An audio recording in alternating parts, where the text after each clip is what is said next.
Hi everyone, welcome back to my channel, and today we're going to talk about motors. So before I say anything at all about motors, we need to clear out some basics that are there before we move on to the main concepts. So first of all, let us talk about something really simple yet very fascinating.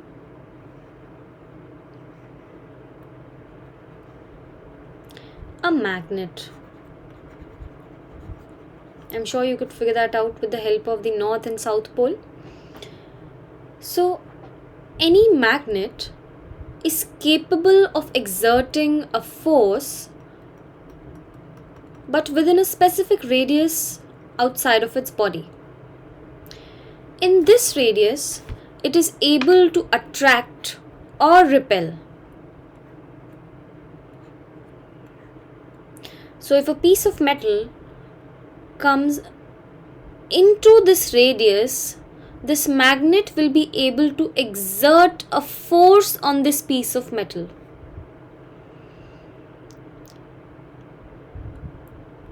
Hence, this specific area in which a magnet can exert its forces is known as a magnetic field.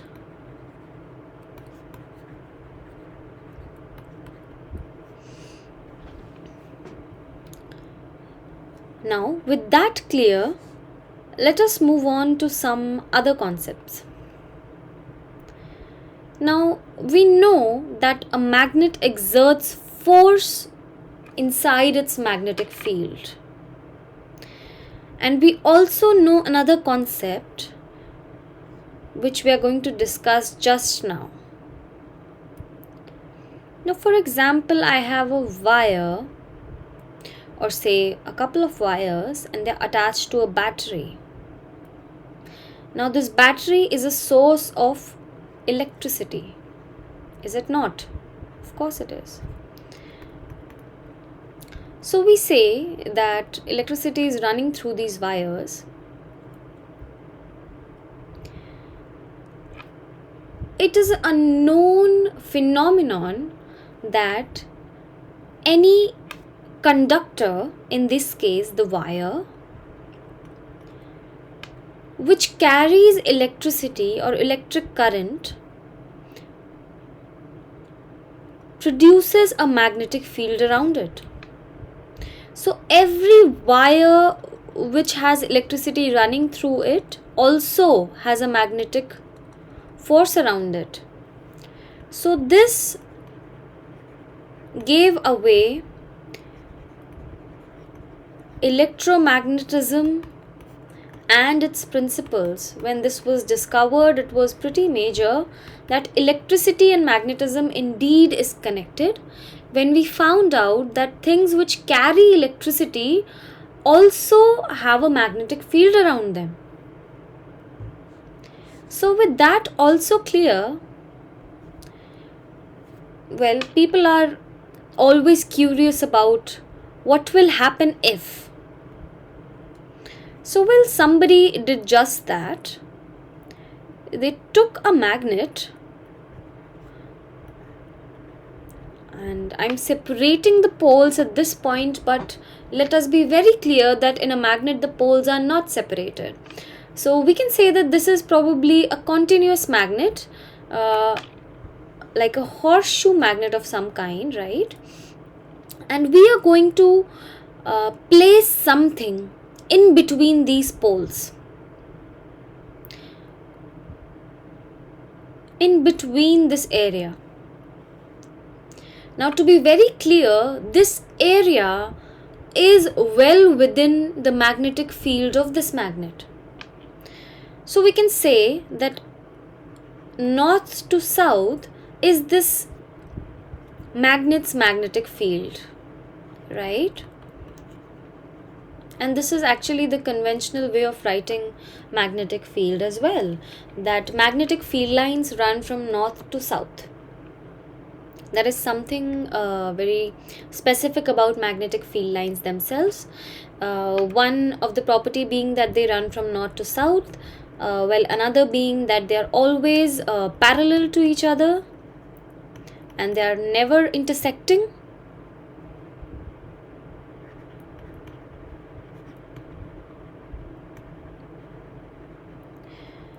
Well, if they intersect, then what?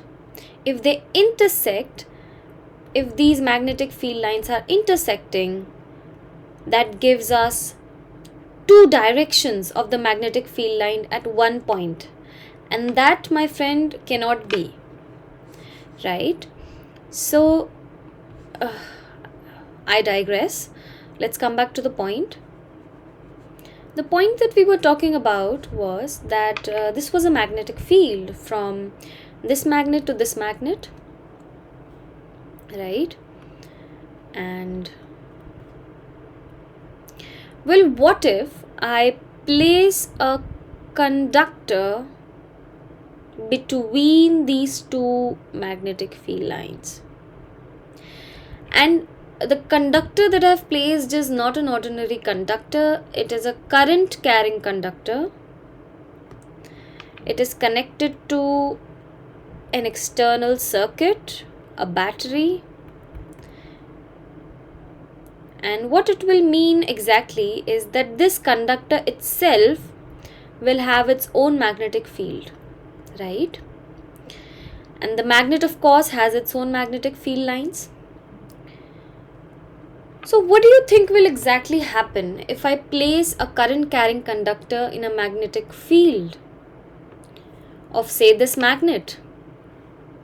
What will happen is that this current carrying conductor, it will experience a force.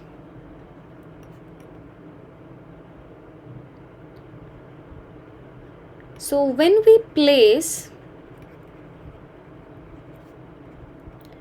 a current carrying conductor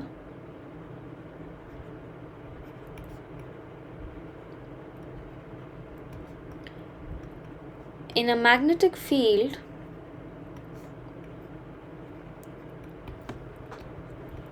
it experiences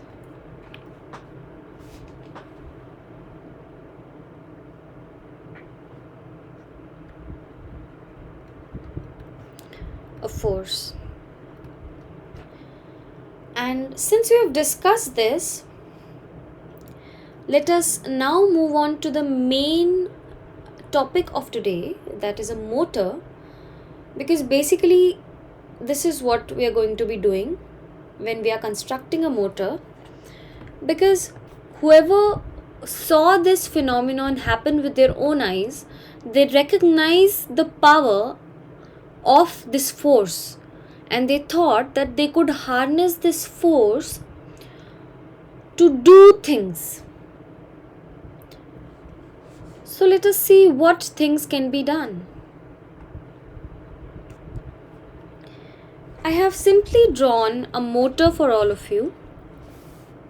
Here you can see that it consists of a rectangular coil, which I will just name A, B, C and D, right? And this rectangular coil is placed between a magnetic field of the magnet, which has north and south pole. So it is right between the magnetic field lines which are going from north to south, which we had talked about. Now it is to be noted that this coil is placed, A, B, C, D is placed perpendicular to the magnetic field line. This is most crucial because this is the best position in which the power of the force of interfering magnetic field lines can be harnessed, right? This perpendicular position is the best to produce the movement that we want out of the motor. So what exactly happens is, let us look at it in a more detailed manner. we can see that there is a coil A, B, C, D which is placed perpendicular to the magnet. We have two commutators which are R1 and R2 which are placed. There are brushes that are present at the end of the commutators.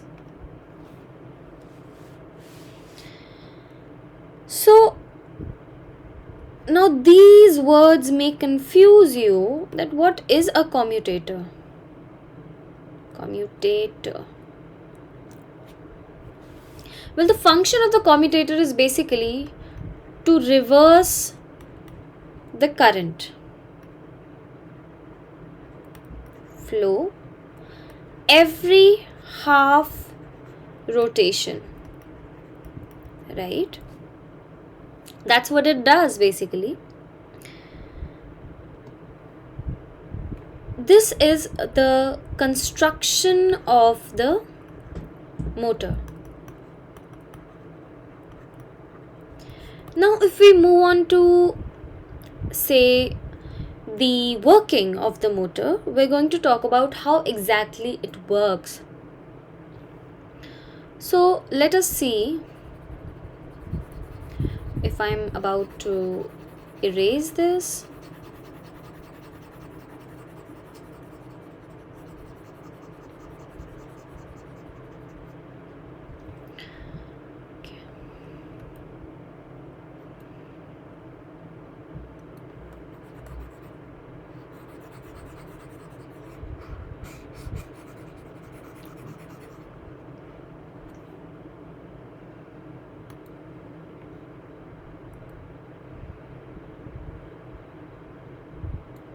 okay.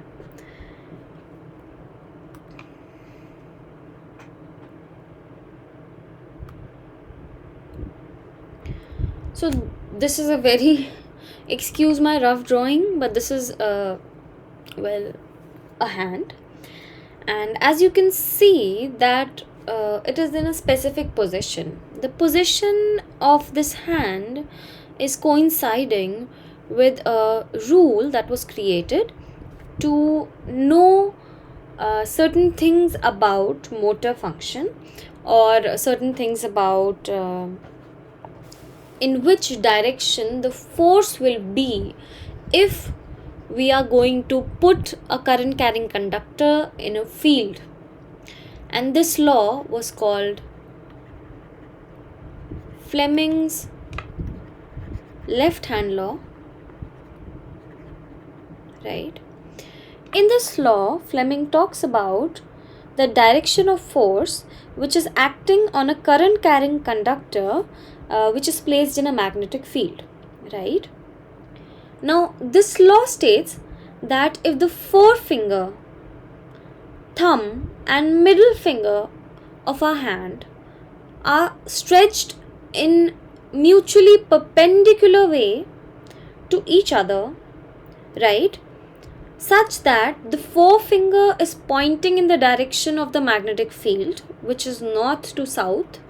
So if your forefinger is pointing towards the magnetic field, your middle finger is pointing towards the direction of current, then your thumb automatically will point towards the direction of force or the motion which will act on the conductor, right?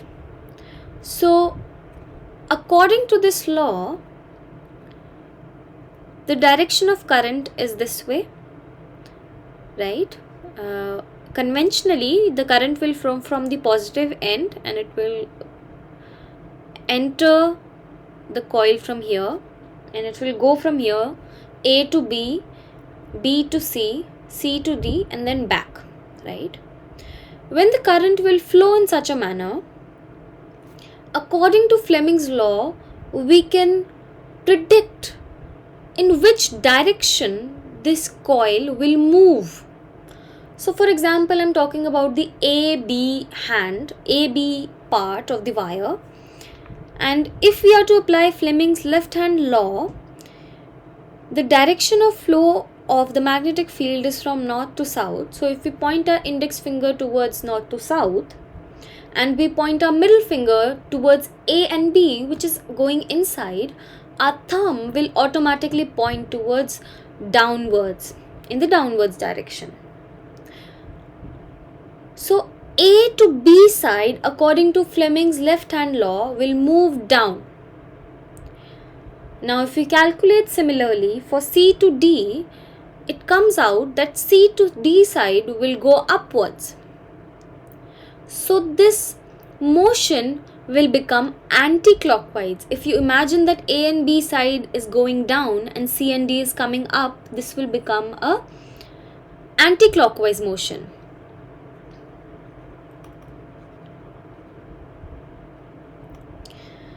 Now after half rotation, due to the commutator, the current direction is reversed. So after half a rotation, C and D will come at the place of A and B, and A and B will go at the place of C and D. Due to the current rotation, however, the current flow will reverse, and if you take in consideration this change of direction, you will realize that the overall movement is conserved. So if it was going in anti-clockwise direction, A and B hand is moving down and C and D is moving up. After half rotation, A and B will come up and C and D will go down. So the overall movement will remain a continuous motion in the anti-clockwise direction.